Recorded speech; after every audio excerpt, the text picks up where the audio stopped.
don't understand that the GOP doesn't make crime the number one focus, and just the dissolution of our cities under the just massive tidal wave of crime that's broken out since the summer of George, and then illegal immigration. It seems like those are two very solid vote winners, and inflation number three. But the GOP has chosen to make inflation the number one issue, and I think crime, that's my sense of things, that the country is spiraling out of control with this massive murder, rape, and rampage crisis that has spilled out into traffic fatalities, pedestrian deaths, all sorts of horrible statistics are spiraling upwards since the summer of George. I would think the GOP would make that their number one issue. You bring up the summer of George, and not to get too far into the past, but it is interesting because the George Floyd thing basically was like a religious sacrament. You saw people creating shrines to him,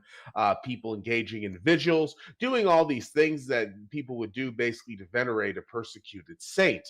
And the obviously violent nature of the summer of George can't be overlooked. But there was like a bizarre spiritual component to it as well for a lot of people on the left. It's like he became the patron saint of wokeism, which I do consider to be an organized religion, just not a supernatural one, even though it does bleed into organized supernatural religions in the United States, most notably Christianity, where every major Christian denomination has been captured by the woke folks to some degree. Luke, anyway, anything to say about this spiritual element of wokeism? Yeah, I think much of life is a spiral. I mean, you're either spiraling up or you're spiraling down. And so to be a liberal is to be perpetually distressed by ever new manifestations of ignorance and bigotry. And so once you take care of one manifestation of ignorance and bigotry by making it completely unacceptable to display publicly, then your job's not done. Now you need to move on to new manifestations of ignorance and bigotry. It's just an eternal cycle. Just like for conservatives, they have an eternal cycle of a fixation on disorder and contagion. So there will never be a point of order and purity where conservatives will say, we're good now. We can just go on with our lives. So I think we're all stuck in spirals. And so for conservatives, they always want an ever more ordered and purified society. And for the left, they always want to combat ignorance.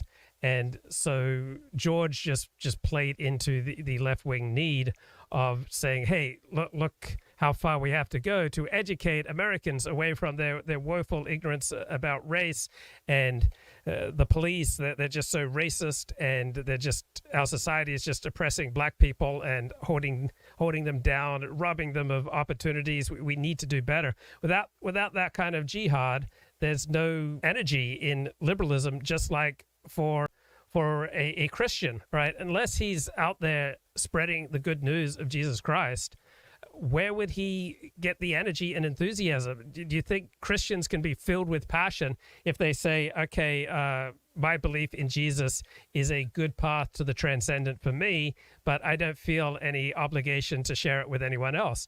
That would be a Christianity with its balls cut off. And so to an Orthodox Jew who's leading an observant life, if he never felt any compulsion to share the wonders of Jewish observance with another Jew, then he's practicing a type of Judaism with the balls cut off. So we all have this transcendental need for meaning, because at the back of our minds is always this great fear that we're insignificant. And so I stream 5, 10, 20 hours a week to kind of help ward off my own feelings of insignificance, because I'm not married, I don't have kids, so I do my things to ward off a feeling of insignificance. People on the left do their things to ward off a feeling of insignificance. We're all standing here trying to ward off the feeling that our life doesn't matter. And so people get into various crusades or various causes or they push themselves to absurd lengths to try to prove to themselves that their lives matter. It's interesting though because with the Summer of George, the level to which people devoted themselves to his memory and to whatever cause they perceive as being based on his life, which was hardly a life worth emulating or championing, but whatever. Uh, to me, I did see a level of.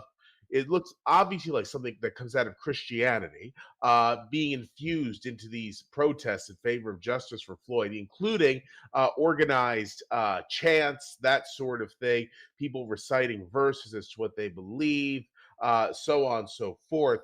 I think that perhaps the Summer of George was a watershed moment in that it marked the beginning of a new public religion. Yeah, I just don't see it as any different than any other basic attempt for significance.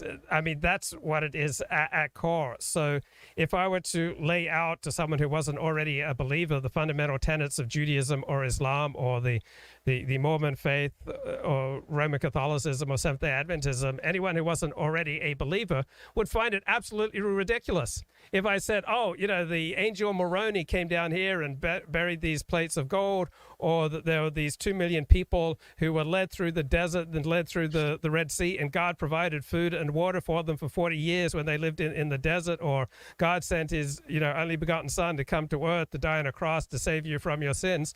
Anyone who doesn't already buy into that narrative would find it ridiculous. And so too, anyone who doesn't buy into the liberal narrative about how our great fight is against ignorance and bigotry is going to find these manifestations ridiculous.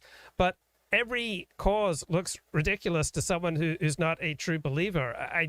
I don't think most people realize how much we depend on non-rational sources for our meaning.